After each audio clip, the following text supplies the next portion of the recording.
1941. Segunda Grande Guerra. A Grã-Bretanha necessita de suprimentos vitais, mas os alemães estão afundando os comboios britânicos à vontade. As tripulações de elite dos submarinos alemães destruíram 2,5 milhões de toneladas de remessas desde o início da guerra. Eles chamam a isso de seu momento de alegria. Essas máquinas foram projetadas para guerrear. Mas com a mudança do curso da guerra, esse momento de alegria dos alemães está prestes a terminar e ameaçando subjugá-los. Uma carga de profundidade nos atingiu, e as vibrações eram tão violentas que não podíamos nos mover. Nas palavras dos sobreviventes, ele explodiu em chamas. Sabíamos que estávamos em apuros. Essa é a história da Guerra dos Comboios. Batalha Naval.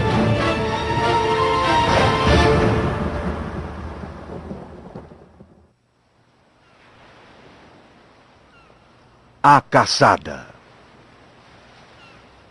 No início de 1941, o comandante de submarino alemão Karl Donitz é um homem preocupado, apesar do fato de que seus submarinos estejam afundando uma média de 40 navios aliados por mês.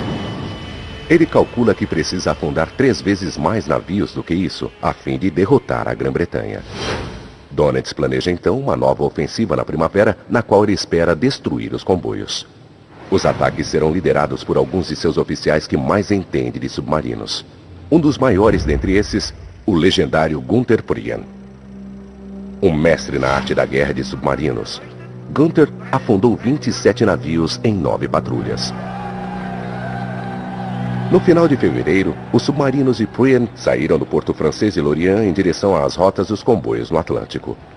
Como todas as tripulações dos submarinos, eles tinham uma despedida de heróis. Fomos enviados ao som de músicas e aplausos. As mulheres e outras damas, como secretárias, nos deram flores. A embarcação zarpou. E assim que estávamos a certa distância da costa, jogamos as flores ao mar, porque achamos que elas nos trariam má sorte.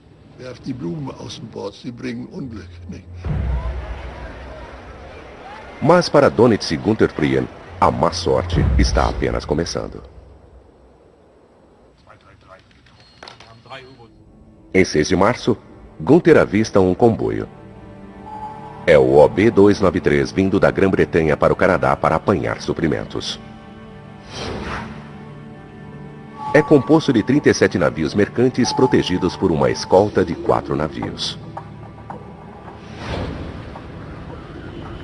Antes que Prien possa atacar, ele necessita contatar Donitz pelo rádio, pois Donitz insiste em comandar pessoalmente os ataques dos submarinos a partir de seu centro de comando na França. Karl Donitz comandava o sistema a partir do topo, utilizando o rádio para controlar o que os homens faziam, onde iam, como deveriam lutar. Ele os punia por não serem mais eficientes. Ele queria microgerenciar todo o teatro do Atlântico a partir de um refúgio e através do rádio. Para impedir que os britânicos lessem suas mensagens de rádio, Donitz utiliza uma moderna máquina de códigos, a Enigma. Ele ordena então que 3 outros submarinos se juntem a Prien e ataquem o comboio. Obedecendo a táticas testadas e aprovadas por Donitz, Prien e os outros submarinos planejam atacar na superfície durante a noite. Os ousados capitães submergirão e surgirão no meio do comboio.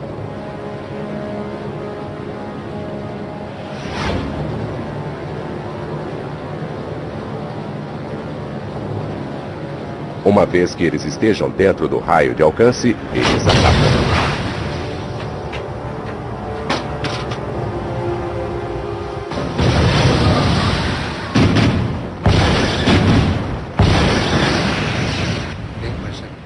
Era um som terrível.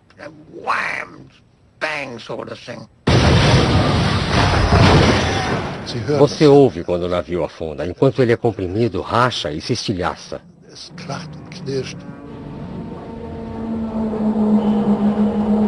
E você pensa, Deus, tomara que aqueles a bordo ainda não estejam dentro do navio. Os submarinos atingem com sucesso 4 navios. Mas quando amanhece, se nota que esse sucesso custou muito caro. 2 submarinos foram afundados. E o pior ainda, um deles é o U-47, comandado pelo melhor entre os melhores, Günther Prien. A perda de Prien é um forte baque para Dönitz. Prien era tudo o que um homem devia ser. Tinha uma grande personalidade e era cheio de entusiasmo, energia e gana. Ele era totalmente dedicado e um grande exemplo para todos que serviam sob seu comando. Após 3 meses sem perder nenhum submarino, perder 2 em uma única noite foi um grande golpe. Dönitz não pode compreender como os britânicos obtiveram essa vantagem. Ao atacarem na superfície durante a noite, seus submarinos deveriam ser praticamente invisíveis. Eles eram difíceis de serem vistos, só se via uma pequena silhueta de sua parte mais alta e da torre, que está mais ou menos a uns 3 ou 4 metros acima da superfície da água, o que não é muito alto. No escuro, num mar em movimento, era difícil. Mais longe do conhecimento de Dönitz, os britânicos agora podem ver no escuro, usando uma nova arma secretamente desenvolvida por eles: o radar. Cientistas britânicos passaram quase 10 anos desenvolvendo essa secreta tecnologia. Inicialmente utilizada como um sistema de advertência para localizar aviões inimigos, os britânicos tinham agora criado uma versão menor que cabia num destroyer. Podia localizar navios alemães na superfície do oceano a mais de 16 quilômetros de distância. A invenção utiliza ondas de rádio. A bordo de um destroyer, um operador de radar envia impulsos de rádio. Esses impulsos refletem objetos de metal, tais como as torres de comando de um submarino. Quando o sinal retorna, o operador pode calcular a direção e a distância até o inimigo.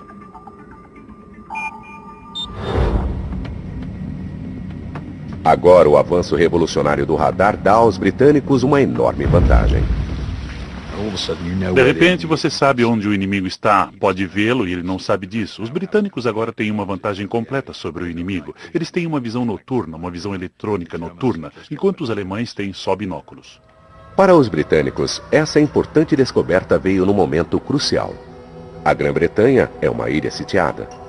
E a falta de mantimentos está afetando a todos. Havia um toque de recolher que ia desde o amanhecer até o anoitecer e você não podia sair para tomar uma bebida, não havia filmes, nem fotos, nem dança, não havia nada. Para ser honesto, era horrível.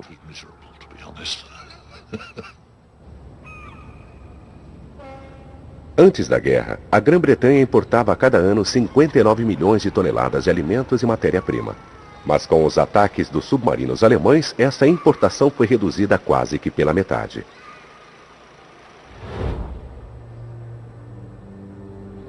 Dönitz está convencido de que pode interromper esses comboios completamente. Mas ele está sendo contido pelo alto comando alemão. Em março de 1941, ele tinha somente 96 submarinos e argumentava que necessitava de 300 para derrotar os comboios. Ele não está conseguindo o poder de fogo que precisa, pois Hitler está convencido de que couraçados e não submarinos são a chave para a vitória. Hitler era como uma pessoa comum de hoje em dia, em um museu, com o modelo de um couraçado e um de submarino. O que chamaria sua atenção? O couraçado, claro, e com Hitler era a mesma coisa. Ele era fascinado pelo puro poder brutal.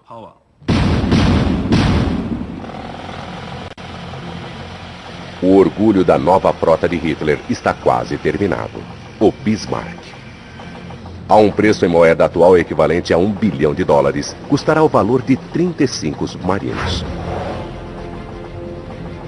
Um submarino normal pesa menos de 1.000 toneladas. E com apenas 14 torpedos, só podem afundar alguns navios antes de retornarem à base para serem recarregados. O Bismarck é mais de 50 vezes maior. Carrega centenas de munições e com 8 canhões de 300 mm com um raio de alcance de 38 km, Hitler acredita que poderá destruir comboios inteiros em uma única missão.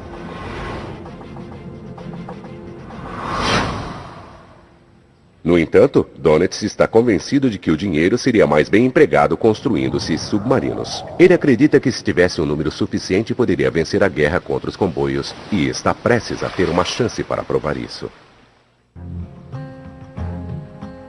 Em março de 1941, o comandante dos submarinos alemães tem 3 dos seus melhores capitães vasculhando o Atlântico à procura de inimigos. São eles Joachim Schepke, Otto Kretschmer e Fritz Julius Lemp. Os 3 juntos afundaram quase 100 navios. Em 15 de março, Lemp localiza o comboio HX-112 a 650 quilômetros da costa da Grã-Bretanha.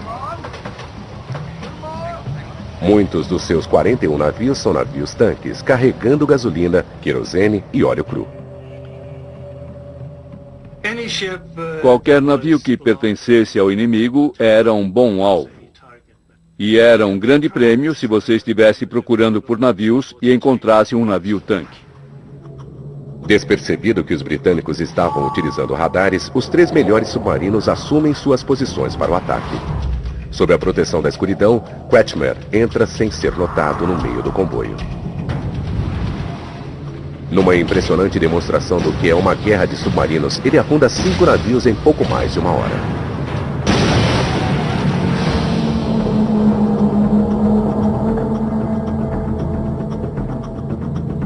Schepke é então quem se aproxima para iniciar seu ataque. Mas o destroyer britânico o detecta com seu novo sistema de radar. Uma vez localizado, os submarinos são vulneráveis à artilharia de superfície e necessitam submergir para se esconderem. Se você tivesse um pouco de velocidade, a submersão ocorreria muito rapidamente. Ir o mais rápido possível para debaixo d'água levava poucos segundos. Conseguimos realizar essa manobra em menos de 30 segundos. Sob as águas, os submarinos não estão livres de problemas. Os britânicos ligam o sonar para localizarem os submarinos. Tudo o que a tripulação pode fazer é esperar e orar. Você fica impotente, sentado no submarino, basicamente sem poder fazer nada. Nada além de ficar sentado em absoluto silêncio. E quando você fica com medo, você sente em seu estômago. É uma experiência terrível e você se dá conta de que está perto da morte. Pode acontecer nos próximos 2 minutos. Não sei o que os outros pensavam, não tenho como saber. Mas você pensa, minha nossa, estou em apuros.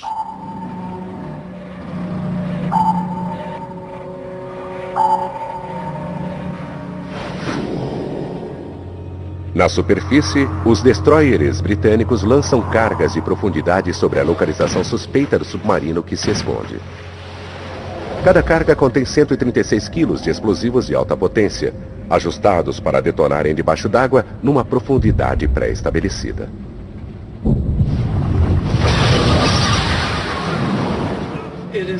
É muito alto. Você nunca em sua vida ouviu um som como esse. Nunca. É único. Você sabe que a água propaga o som muito bem.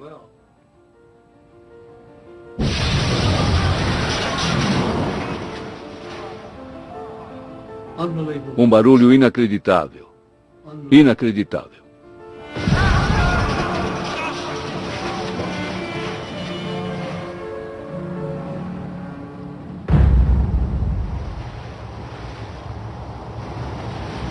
No ataque contra o comboio HX-112, o submarino de Joachim Schepke é bastante danificado pelas cargas de profundidade.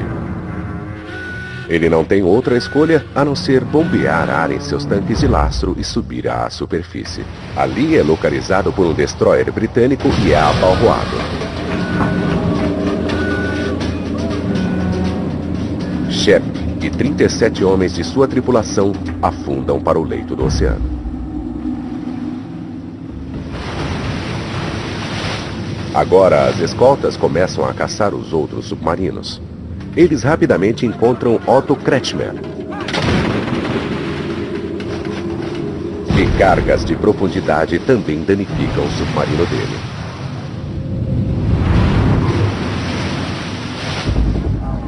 Ele consegue vir à superfície, mas tem de abandonar a embarcação e é capturado vivo.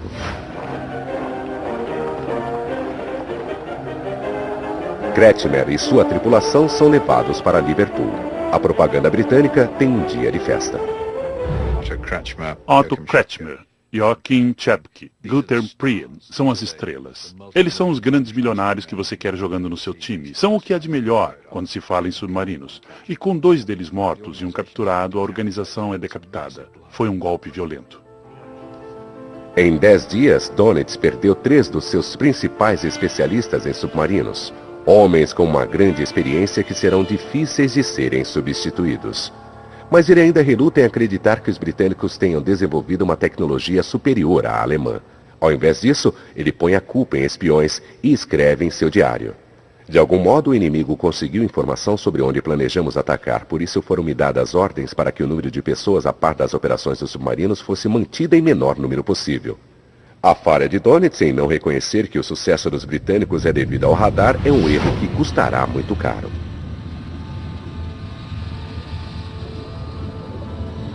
Mas o pior está por vir, quando os britânicos têm um golpe de sorte que transformará o curso da guerra.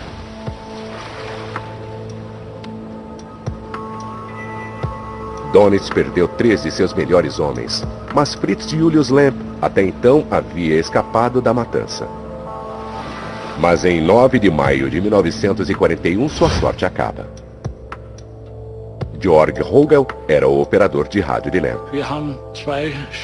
Atingimos 2 navios no comboio. Mas no terceiro disparo houve uma falha no torpedo. E então o destroyer veio em nossa direção.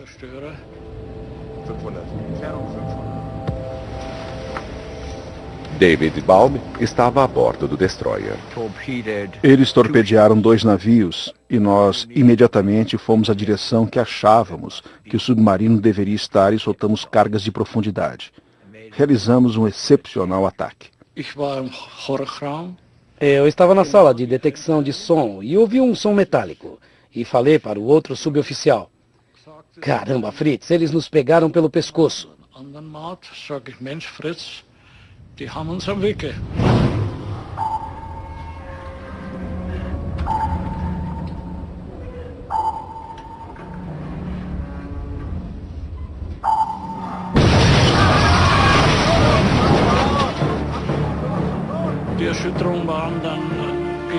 As vibrações eram tão violentas que não podíamos nos mover e sabíamos que não seríamos capazes de escapar.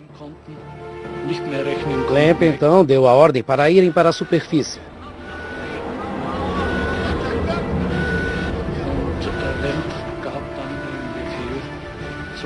O submarino veio à superfície e foi atingido por todos os lados.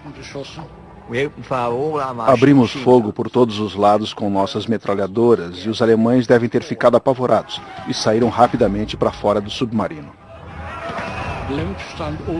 O Lemp permaneceu em pé na torre de comando e eu pude ver ele gritando, acenando: "Saiam para fora, saiam todos, saiam!" Eu e o outro operador de rádio estávamos embaixo, na sala de controle, e gritamos perguntando: "E as máquinas secretas?" "Deixem tudo aí, saiam, saiam, saiam!" Ele só queria salvar todos os homens.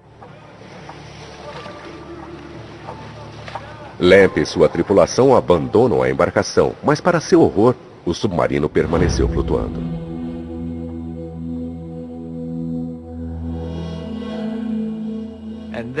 E ali estava ele, de repente, abandonado a mais ou menos 180 metros de nós. Meu capitão me disse: "Entre a bordo e veja o que pode conseguir."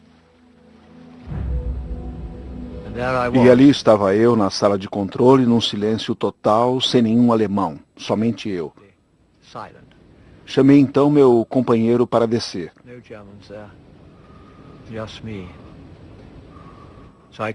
Começamos a vasculhar o submarino.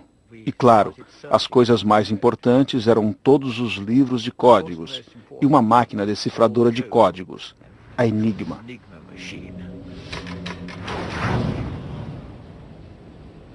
David Balme não tem consciência do significado do que ele encontrara, mas isso poderia mudar o curso da guerra.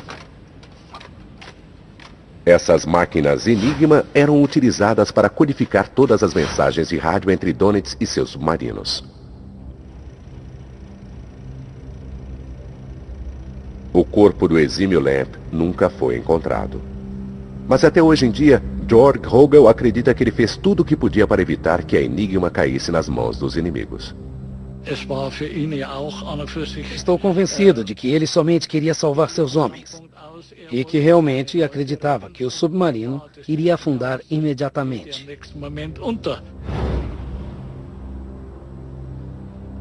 Devido a um inacreditável golpe de sorte, os britânicos haviam capturado a senha para os códigos navais alemães. Em apenas 4 dias levaram a Enigma para seu centro de comando de decodificação, Bletchley Park.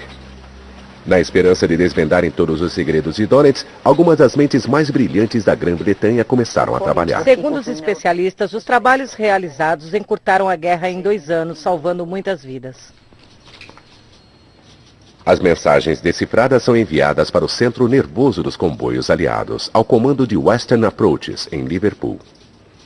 Agora, finalmente, eles podem identificar a posição dos submarinos e tentar traçar o curso dos comboios, evitando-os. Auxiliados pelo conhecimento do código e pela tecnologia do radar, o equilíbrio do poder está agora mudando para as mãos dos britânicos. As esperanças de que mais comboios chegarão aos seus destinos a salvo aumentam, mantendo a Grã-Bretanha na guerra. Essa é a primeira vez que os britânicos têm um bom controle do que o poderio dos submarinos está realizando. E eles têm, então, uma detalhada compreensão da questão e que utilizarão pelo resto daquele ano.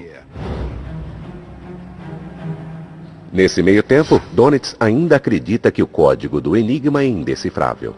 E escreve em seu diário: "Não acredito que o uso dos rádios pelos submarinos tenha dado início à ação dos inimigos. A estratégia dos submarinos está sendo minada."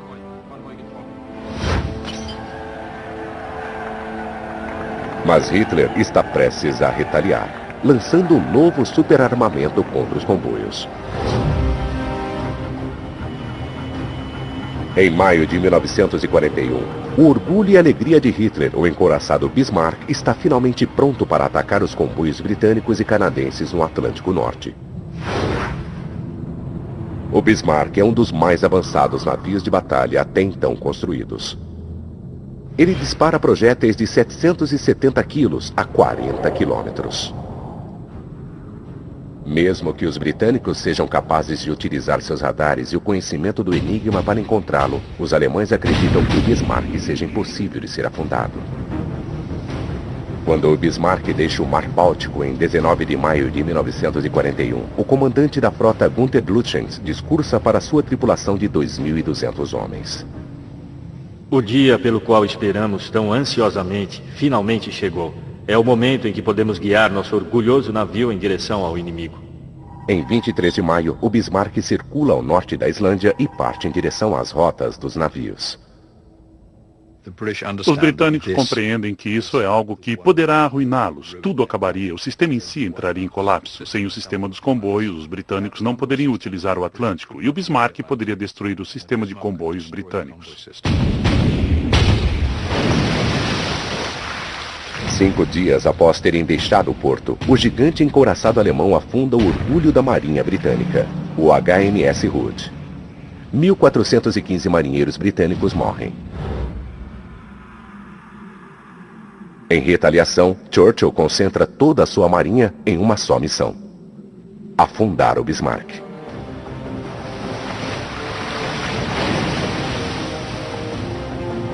Mas na batalha com o HMS Hood, o Bismarck também fica danificado. 2 de seus tanques de combustível são atingidos. Perdendo combustível, o Bismarck ruma para a França enquanto o almirante Lütjens incentiva a sua tripulação. O povo alemão está com vocês e lutaremos até que os tubos de nossos canhões estejam incandescentes e a última munição tenha saído deles.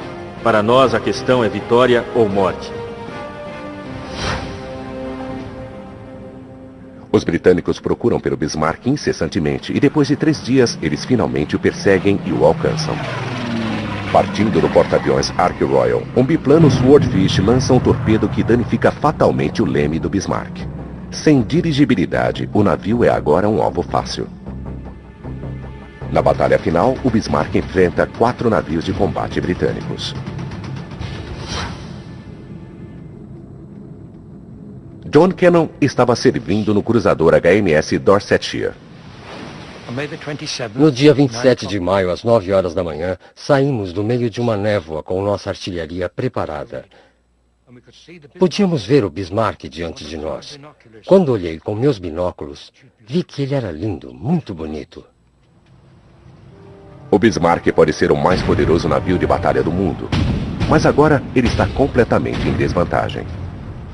O HMS Dorsetshire foi diretamente na direção dele a toda velocidade, chegando o mais próximo possível, e foi capaz de disparar uma banda de artilharia uma após a outra. Mais de 300 tiros de canhões britânicos atingiram severamente o Bismarck. E depois que o HMS Dorsetshire disparou 3 torpedos, o encouraçado começa a afundar.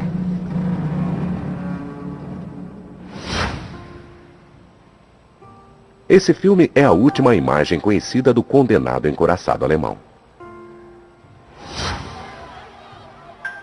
A Grã-Bretanha conquista uma vitória gigantesca, mas agora todos os pensamentos estão concentrados na tripulação de 2.200 homens do Bismarck. Uma das maiores dificuldades foi quando jogamos uma corda sobre um grande número de alemães, e como todos estavam se agarrando à corda, não conseguimos puxá-los para o navio.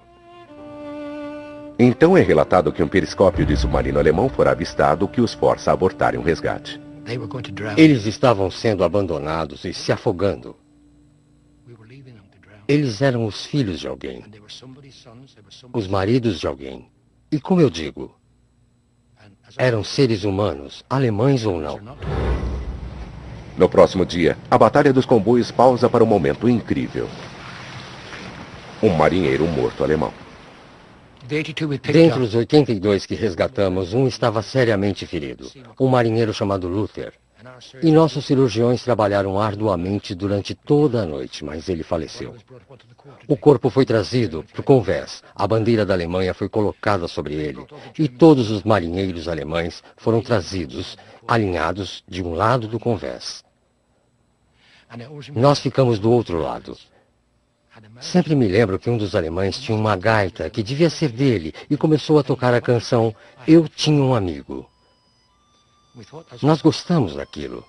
Houve as formalidades costumeiras. E o Dorsetshire parou por alguns instantes e o corpo foi para as profundezas.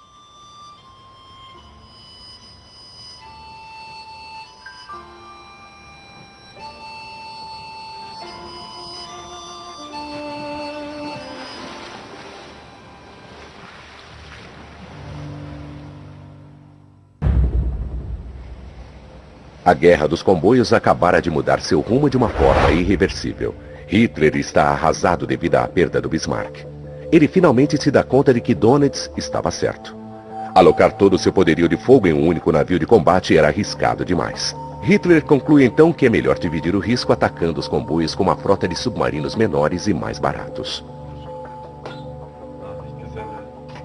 De agora em diante, o vice-almirante Dönitz é o único incumbido de combater os comboios.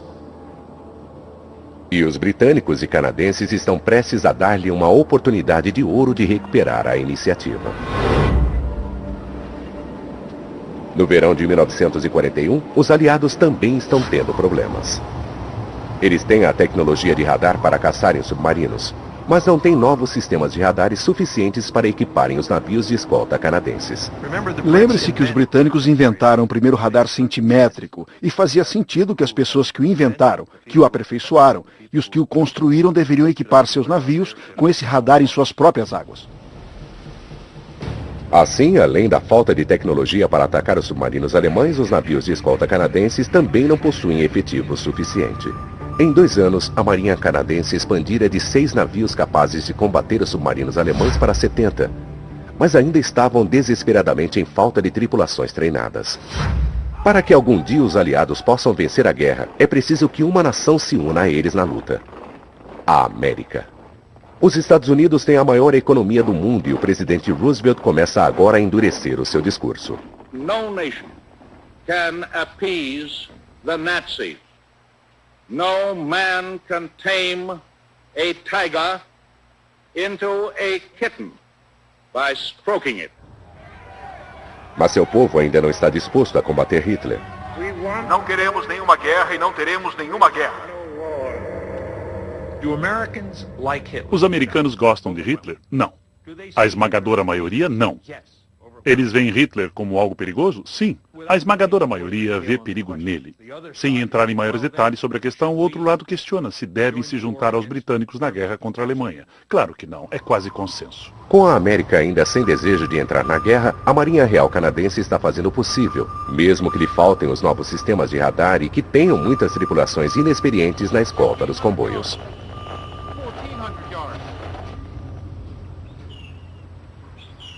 No dia 30 de agosto de 1941, o comboio SC-42 deixa Sydney, na Nova Escócia, para sua viagem de 2 semanas e meia até a Grã-Bretanha.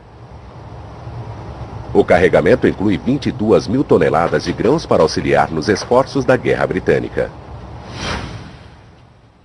Peter Koch estava a bordo do destroyer canadense Esquina. Eu acho que o SC-42 era composto de uns 60 ou 70 navios.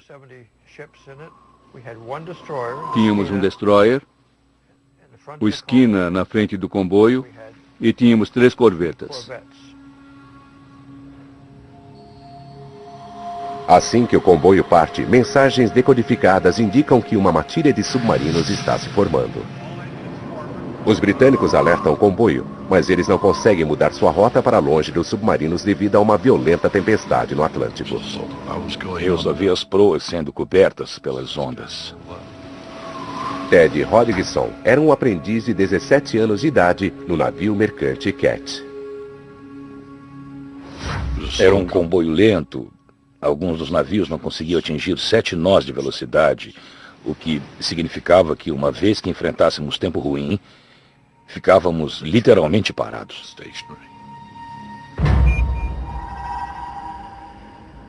Então, depois de 10 dias de travessia, o indefeso comboio está diante das mandíbulas de uma matilha de submarinos.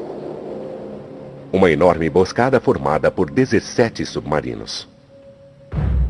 Os alemães anteriormente haviam atacado uns 2 comboios canadenses com escolta, mas nunca tinham colocado suas garras completamente sobre um. Com o SC-42, eles realmente os pegaram numa área localizada quase no limite de onde se pode conseguir um reforço imediato. E com uma equipe de escolta que não funcionava perfeitamente bem, eles foram esmagados pelos submarinos alemães. No dia 9 de setembro de 1941, os submarinos alemães atacaram o primeiro navio mercante. Só ouvimos o boom.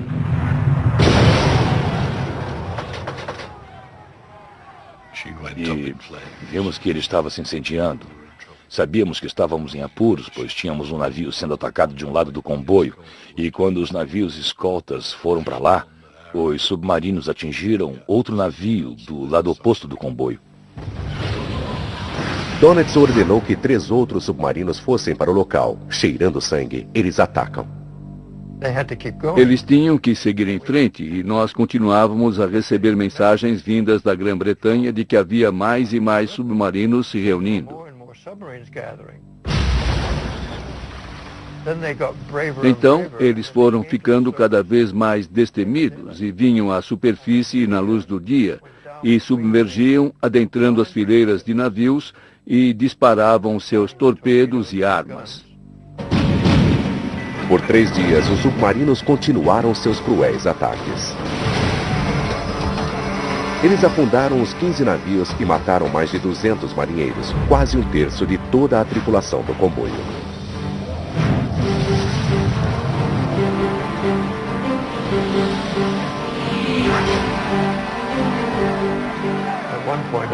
Teve um momento que eu acho que tínhamos mais sobreviventes resgatados a bordo da corveta do que tripulantes. E onde colocá-los? Não tínhamos roupas para eles e eles estavam todos cobertos de óleo. Nossa comida tinha acabado, eles estavam morrendo por terem ingerido óleo. Quando morriam, nós os enrolávamos num cobertor e costurávamos até que pudéssemos jogá-los para fora. É um dos piores desastres de comboio do ano de 1941. 70 mil toneladas de mantimentos estão perdidas. Tamanhas perdas não podem ocorrer de novo se os aliados quiserem vencer a guerra.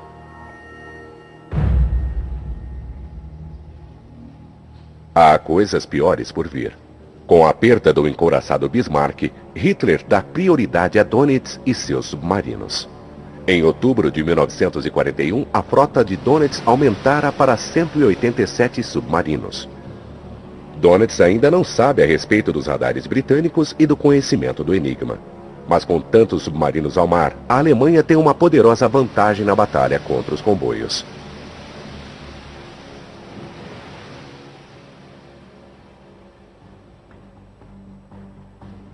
A Grã-Bretanha e o Canadá têm ainda uma esperança. A América está se envolvendo cada vez mais intensamente. Embora Roosevelt não chegue a declarar guerra contra a Alemanha nazista, ele tem enviado suprimentos vitais para a Grã-Bretanha e, em uma atitude ousada, escolta esses comboios americanos com navios de combate de seu país. Em última análise, a teoria posta em prática em setembro de 1941 é que os americanos irão escoltar seus próprios navios até a Islândia, e qualquer um que queira pode acompanhá-los. E Dönitz não pode fazer nada a fim de pará-los.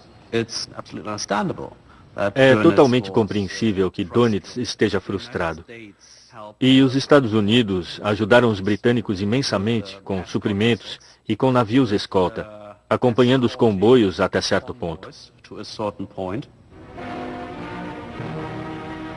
Hitler se recusa a permitir que navios de combate americanos sejam atacados por uma única e importante razão.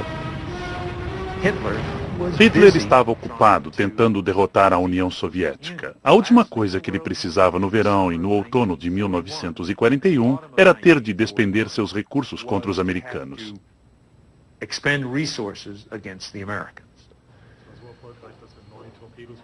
Dönitz relutantemente ordena que seus submarinos não ataquem os navios americanos. Mas com tantos na zona de conflito, o desastre é inevitável. No dia 31 de outubro de 1941, o comboio HX-156 cai nas garras da matilha de submarinos. A proteção está sendo feita por 5 navios de combate americanos, incluindo o destroyer USS Reuben James. Eu era o oficial de quarto, da meia-noite até às 4 horas. Depois de sair às 4 horas, fui para o banheiro me lavar. Às 5h25 da manhã, o comandante do submarino Eric Top avista um navio escolta de comboio. É o Reuben James. Top não faz ideia de que é um navio americano e dispara 2 torpedos. Lavei meu rosto, desci, estava deitado no meu beliche e então...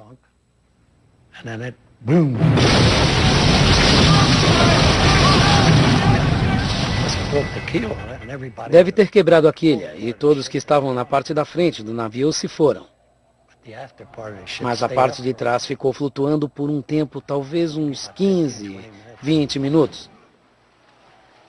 Muitos de nós pulamos a murada do navio.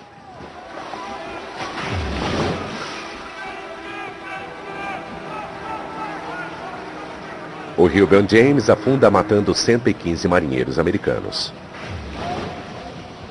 Na Grã-Bretanha, Churchill ouve a respeito do incidente e vê que é o momento pelo qual tanto esperara. Não há dúvida. Churchill estava satisfeito, até aliviado. O que ele queria ver eram os Estados Unidos entrando na guerra contra a Alemanha. Houve incidentes no Atlântico, e ele, portanto, eu acho, estaria muito feliz se um desses incidentes ocasionassem a entrada dos Estados Unidos na guerra.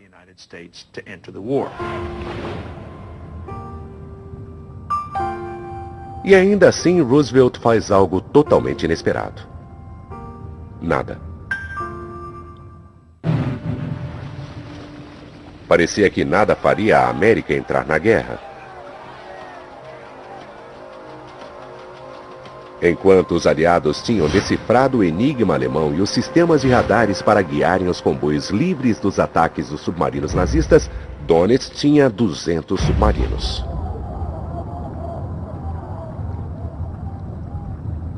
Eles são virtualmente impossíveis de serem evitados. A Grã-Bretanha precisa desesperadamente de encontrar novas maneiras de proteger seus comboios.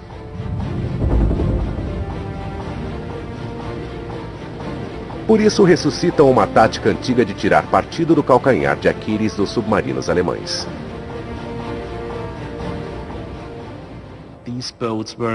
Essas embarcações não eram como os submarinos que temos hoje em dia, que são capazes de navegar submersos por um longo período de tempo. Um submarino na superfície é uma das embarcações mais vulneráveis que você pode imaginar. Basta ser atingido por um projétil. Apenas uma bala de metralhadora é suficiente para danificar a embarcação.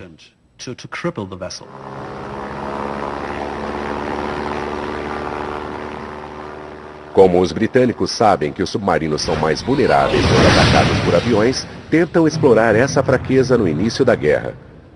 Mas aprendem uma dolorosa lição. Perderem o porta-aviões Courageous e 500 homens para um único submarino, a Grã-Bretanha não pode permitir perder nenhum outro de seus importantíssimos porta-aviões na missão dos comboios. No início da guerra, os britânicos utilizaram porta-aviões contra os submarinos com consequências desastrosas. Mas eles sempre souberam, e mesmo muito antes da guerra, que um porta-aviões poderia ser um grande trunfo em uma guerra no mar. A solução britânica é barata e radical. Eles pegaram um navio mercante alemão chamado Hanover, cortaram a parte de cima e instalaram um convés plano de porta-aviões. A conversão leva apenas 5 meses e o resultado é um porta-aviões miniatura com 6 aviões a bordo. Os britânicos o renomeiam de HMS Audacity, o primeiro porta-aviões escolta do mundo. O piloto Eric Brown, na época com 22 anos, foi um dos primeiros a pousar na embarcação. Antes disso, eu nunca tinha visto um porta-aviões em minha vida. Mas alguns dos pilotos do esquadrão já haviam realizado operações em grandes porta-aviões, como o Ark Royal, e levaram um susto quando viram o tamanho daquela coisa.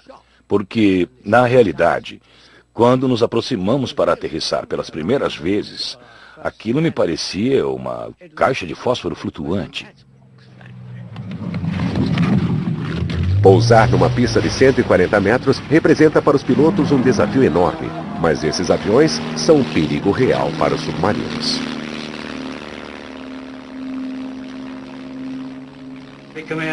O comandante ou oficial de quarto tinha de tomar uma decisão. O que devo fazer? Será que ataco o avião? Chamo a equipe de canhão? Faço uma submersão rápida e desapareço? Será que ele está perto bastante para eu fazer isso? Ele pode chegar até aqui antes que eu possa fugir? A primeira missão do Audacity é proteger os comboios que fazem a travessia entre o porto europeu de Gibraltar e o de Liverpool. No dia 14 de dezembro de 1941, o Audacity zarpa de Gibraltar com um comboio de 32 navios. A princípio, tudo corre bem. Cada manhã, ao amanhecer, 2 aviões levantavam voo e, ao subirem, se separavam e tomavam direções opostas, procurando por potenciais atividades de submarinos. Apoiados pela patrulha de voo do Audacity, os navios escolta do comboio destroem então um número incrível de 3 submarinos.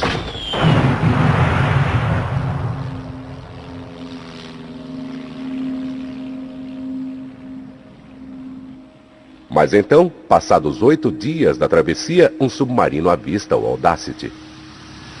Eu era o último a pousar ao anoitecer. Estava sentado no refeitório tomando um café quando o primeiro torpedo nos atingiu.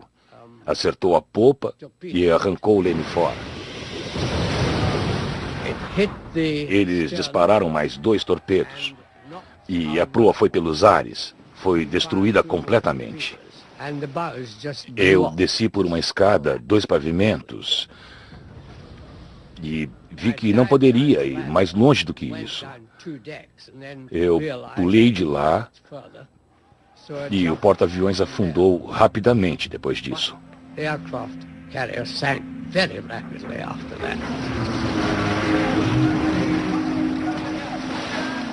Apesar da perda do Audacity, o porta-aviões escolta infligiu pesadas perdas à frota de submarinos alemães.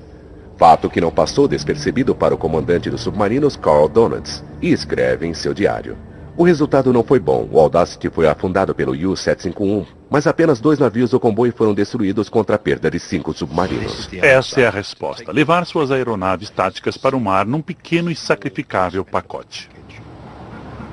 O Audacity revelou a maneira de se progredir. Pelo fato do navio ser tão barato e fácil de ser construído, os britânicos podem simplesmente substituí-lo.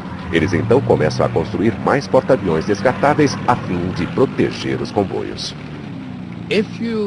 Se você quiser saber qual herança que o Audacity deixou, ele foi o primeiro porta-aviões de escolta operacional do mundo.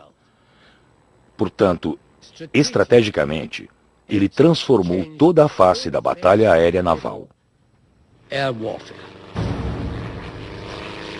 Quando o ano de 1941 chega ao final, as aeronaves estão revolucionando a batalha entre os comboios e os submarinos.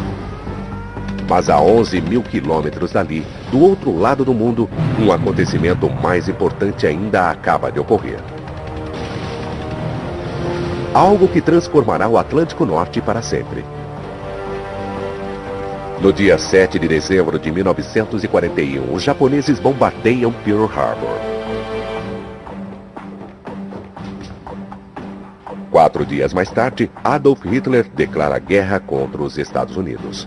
Finalmente, Donitz está livre para atacar os navios americanos e em apenas alguns meses ele terá 300 submarinos. É a quantidade que ele sempre disse que precisaria para destruir o sistema de comboios. Ambos os lados têm tudo o que necessitam. A Alemanha tem seus submarinos e a Grã-Bretanha e o Canadá têm seu aliado americano.